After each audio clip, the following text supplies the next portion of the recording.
Hello everyone, welcome back to my channel and welcome back to another session of learning.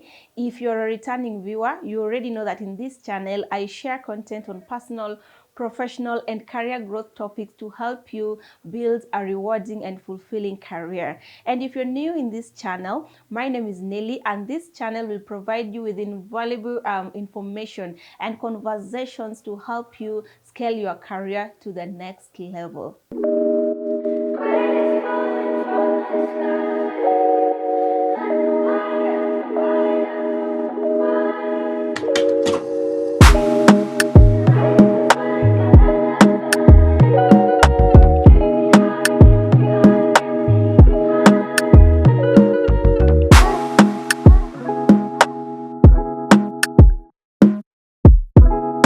In today's video, you will learn how to create an ATS-friendly resume that will not only land you interviews, but will also put you ahead on your job search competition. So if you already have an amazing resume, guys, but you constantly get rejections from jobs that you even qualified for, and you're wondering what could be the reason why you're being rejected, then it is time that you need to make your resume ATS-friendly. So you already know that today businesses are shifting to using ATS, and I know you're wondering what is an ATS. So I'll get to that just in the next line. Businesses are already using ATS, that is the Applicant Tracking System, to screen resumes due to a huge number of applications that are received for each and every job, in each and every job post or job advert. So what an ATS or an applicant tracking system helps a business to do is that it helps the business to narrow their options by only selecting the people, or rather shortlisting the people that qualify for the job. So that is why you need an ATS-friendly resume, especially if you're applying for jobs online, to help the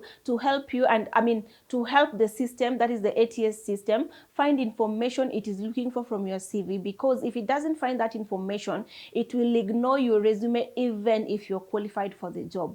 So first things first, guys, before we start, or rather before we delve into this conversation, I would like to explain to you what an ATS means.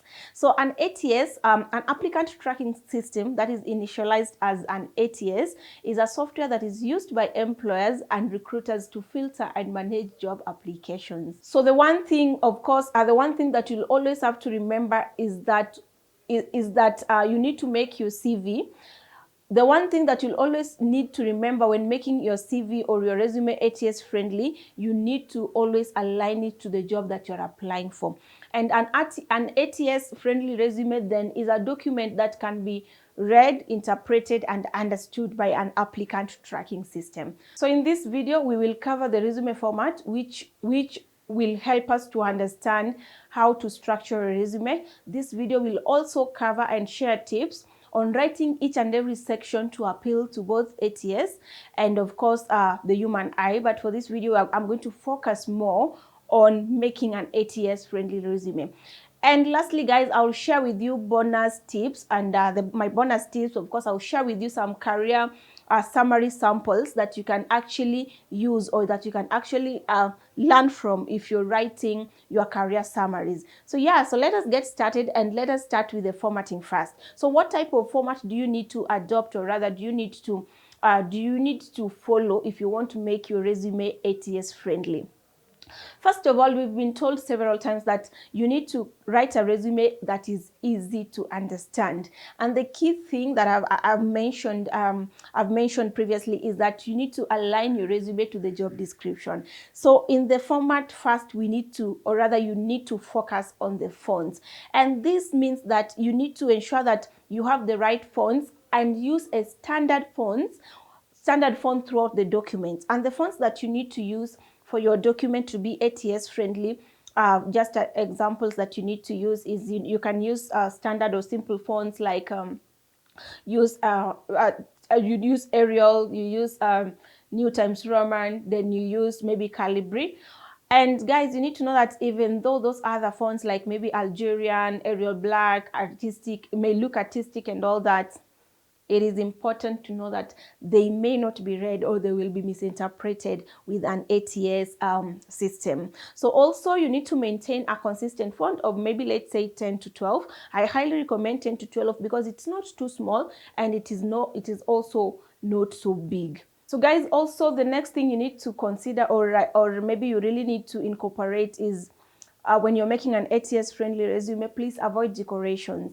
So by decorations, I mean things like using graphs, using tables, using, the special characters, using symbols, using text boxes. So you need to avoid such things, because what it actually does is that an ATS, or the applicant tracking system, cannot scan, nor can it interpret information that is in tables or that is in images. So you need to avoid tables, you need to avoid those decorations as much as possible. And I also don't want to forget about colors. We like a lot of colors in our documents, even though colors might not have much impact, but please avoid using colors. We are trying to avoid colors that are shouting, maybe a color like pink. And I think that one, even if if it was going to a human eye, it will really not be pleasant. So you need to avoid too much extreme colors, exaggerated colors. Then while at this also, you need to avoid headers and footers. So why you need to avoid headers and footers is because an ATS system will not pick any information that is not within the body of the resume. Like the way the headers and the footers are up there. So it will not pick any information that is not within the resume. It only picks content within the body of the resume. So please avoid using those headers and footers. I think I see a lot of resumes with having your name in the header, running all through, having your title, making it really look decorated and artistic. But if you are, and as we go along, I'll also just share with you when mostly companies use ATS. So you need to avoid such decorations, because they can really disadvantage you. And also another thing you need to consider, it is when saving your document. When saving the document, now you've done your resume, you've put all that is required, you have the right fonts, you've removed the graphs and the decorations.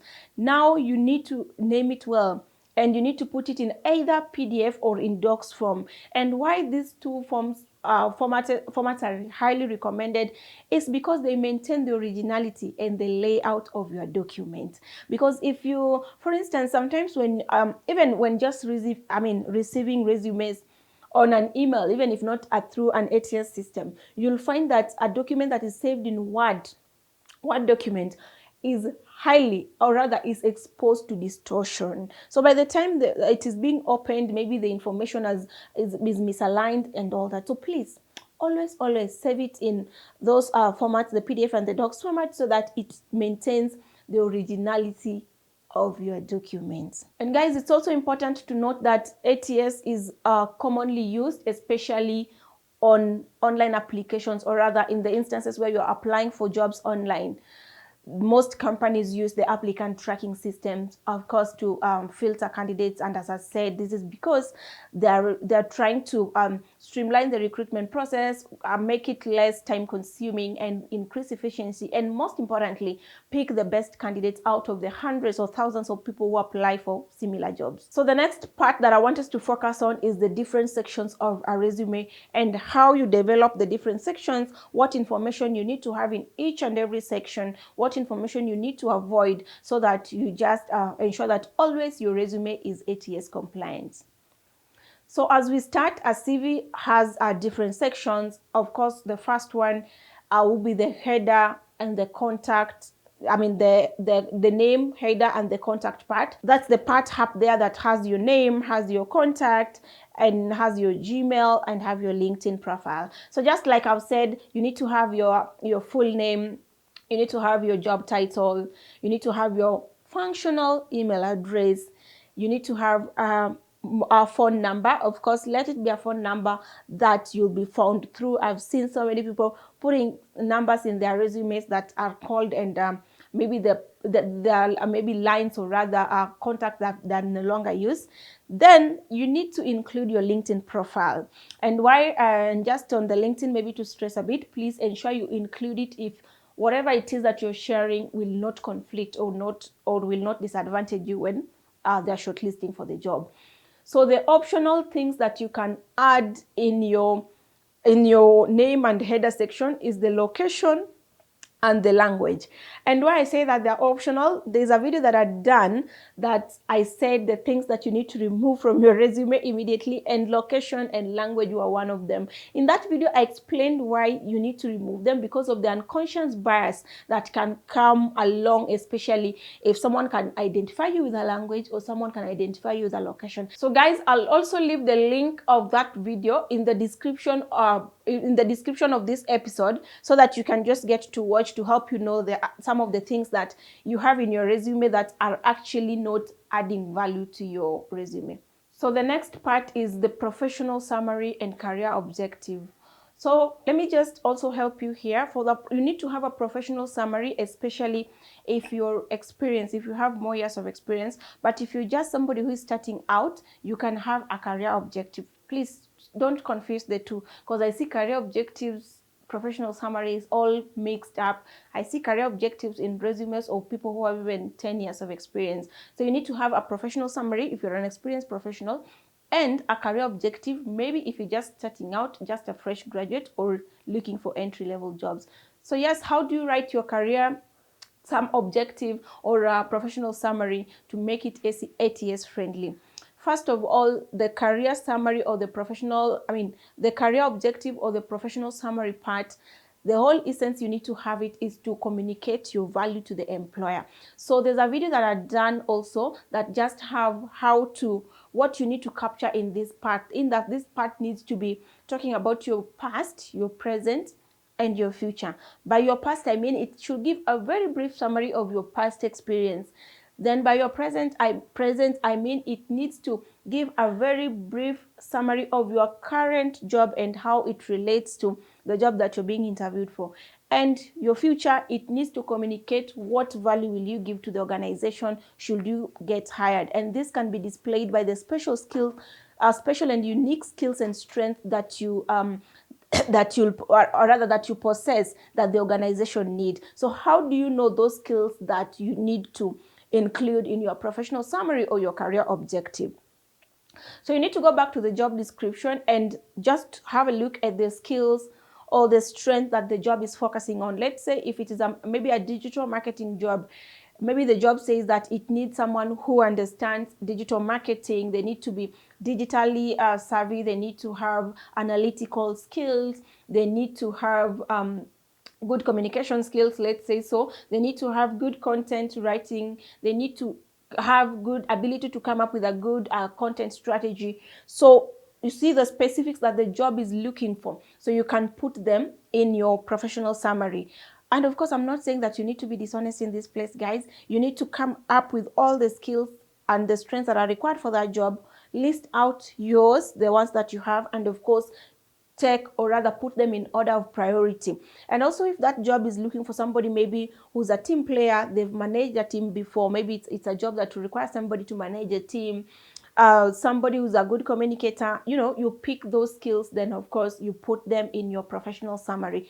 And one thing you also need to take cognizant of is that please do not put skills or strengths that you do not have, because should you get the job, and I always tell people that every time, you can always be exposed, and I'm sure you don't want to get to a level that you're being exposed for incompetence. The next part is the skills and competencies, and also just maybe a recap of what I've said, that the skills and competence part also will need you to go through the JD, check the skills that are required for the job, the competencies that are key for the job, and ensure that you align them with your skills and competency part. So also for ATS, avoid using very funny bullets. Please use the simplest bulleting form, so that the ATS is not confused in terms of the interpretation of your bullet. So you can list your skills very well. You can list your skills very well with bullet forms, so that it appears in a way that the ATS or the applicant tracking system can easily interpret and analyze. The next part is the work experience, guys. So the here is how you need to write the work experience part. And maybe before I get there, the work experience part is a summary of your professional, or rather your industry, your professional experience, what you've done before, the companies you've worked for, which roles you've held, what are your responsibilities, and also what have been your achievement. But you can decide to separate the work experience and the achievements part, and I'll show you how you can do it. So when writing the work experience, what you always need to consider, or rather what you always need to know at the back of your mind, is that work experience is the most important part of your resume. Why? Because this is what can automatically tell the employer what you can be able to do. You know, because they'll be seeing the roles that you've held, the responsibilities you've been holding, the achievements that you've had before, and it is actually an evidence of your experience. So you need to ensure that your work experience is well aligned with the job that you're applying for. So here is a typical way that you can write your work experience, guys. So when writing the work experience, you need to ensure that you capture your work experience really well. And this is where I see most people do a lot of mistakes, where somebody write the job title, they don't write the name of the company, they don't write the location, they don't write the employment durations. So here is how it needs to look like. You need to have your job title, you need to have the company, you need to have the location, you need to have the dates or the durations of employment, and then followed by the duties and responsibilities. And this is where you need to ensure that when listing, or rather when highlighting your duties and responsibilities, use the keywords and phrases from the job description to enhance, or rather to increase, the relevance of your experience with what the job is looking for. So you need to avoid, when writing your work experience or when describing your work experience, guys, here you need to avoid as much as possible using generic words. And by generic words, I mean, of course, it's good to describe your experience, it's good to describe your achievements, it's good to describe your duties, but you need to avoid using generic words. This could be things like accomplished, responsible for, which are good things that we use, but you need to put it more descriptive. So you can use the descriptive verbs, which will really make it more practical rather than just theoretical, or rather than just an action that is just listed on a resume. So you also need to avoid using too much buzzwords, because I find also buzzwords, when they're a resume, it makes it look really generic. And even if it was not just going through an ATS, someone can easily tell that you've either used an AI or any other, maybe any other online tool to assist you generate or develop your resume. The next part of your resume should be your achievement, especially if you didn't, you can have, just after the work experience, have a separate section of your achievements. And why achievements are good? Because they clearly bring out your track record, and somebody can tell that you've excelled in the roles or in the areas that you're listing that you've worked in. And maybe before I forget, sorry guys, just maybe a bit back on the work experience. The work experience should be in a reversed chronological order. This means you start with the most current. So maybe let's say you're currently a senior recruiter. That's what you start with. Currently, you're a senior recruiter from maybe 2022 to 2024. Then you go down as such. Yeah, so back to the achievements. When listing your achievement, please ensure that you use numbers. You quantify your achievement. Don't just say I was the best salesperson. Well, that's a good thing, but say you were rated, or rather you were awarded as the best salesperson in the year maybe 2021, because you had achieved and exceeded sales target by achieving a specific number, or bringing in a specific number of sales or profits, or even also use percentages. So ensure you use metrics as much as possible, percentages, amounts, you know, so that it actually quantify and add more weight to your achievements. The next part is the education part. When writing education, always ensure that you also put the years. Let's say you have a bachelor's maybe from XYZ university. Let it be from this year to this year. This is what was achieved. You can include your GPA, or you can include the GPA or what was the rating and all that. So this is also a huge mistake that most of us make, that we put the education, but we only put maybe Bachelor of Commerce, XYZ university, but you don't put the year that you got that degree or that you got that certification. So ensure that next time you're making your CV and you want it to be ATS friendly, make sure you include the years. And this also applies to that part of work experience. Why the years are important is because the ATS is also programmed to pick the number of years of experience. Because if, let's say, we are looking for somebody with 8 to 6 years of experience and you didn't include your employment periods, ATS will not be able to pick that, and it will automatically kick you out on the basis of number of years of experience. So this also applies to the bit of education, and how it applies in the bit of education is when the ATS is programmed to pick people who graduated not less than 2 years ago, or maybe not less than 4 years ago. So if you don't include that, then it won't identify, or rather it will not be able to pick out that from your resume. The next part that you can put, and of course I'm very specific on this part, the next part is on coursework that applies to the job. So coursework that applies to the job, you only need to include it, especially the coursework. I really, from where I sit, I don't think you should include it when you're really experienced, but this applies mostly to those who are just starting out, those who are looking for internships, graduate trainees. So if there's any coursework that you've done in school that you feel is important or that you feel is relevant to this job, then you need to include it, because what it does, it helps also the employer to see it actually displays your insight into that industry in terms of the level of exposure or the skills that you've gained that are relevant to the industry and also relevant to that job as well. The next part is on the professional certifications. The professional certifications that you've achieved maybe outside of your normal education. This could be maybe getting a relevant certification in that field for whatever type of certification. So this one is also very important. You need to list it, and sometimes you find in the job description, some job descriptions, or rather some jobs will be looking for specific certifications. You need to include them in the same manner that they are put in the JD. So let's say maybe like in a Kenyan setup, I'm giving an example of Kenya. Let's say they're looking for CPA. And the job description said, we are looking for a CPA-K, but you put it like certified public accountant. ATS may fail to pick it. So if you're modifying, or rather if you're putting your CV or your resume specifically for that job, please put it as CPA the way it is, so it will pick. Or if it was looking for ACCA, if it was not in full, if it was just ACCA, please put ACCA as it is in the ATS. And that also applies even to the job titles. If the job is looking for project manager, and your current job, yes, you're a project manager, but your company names the job differently. Let's say your company names it as a project specialist. Up in your job title, and where you have your name and your contact, please write the title as it is in the job description. Yes, you're currently calling yourself a project specialist, which is a good thing, but you're applying for project manager role. So rename your title to read project manager.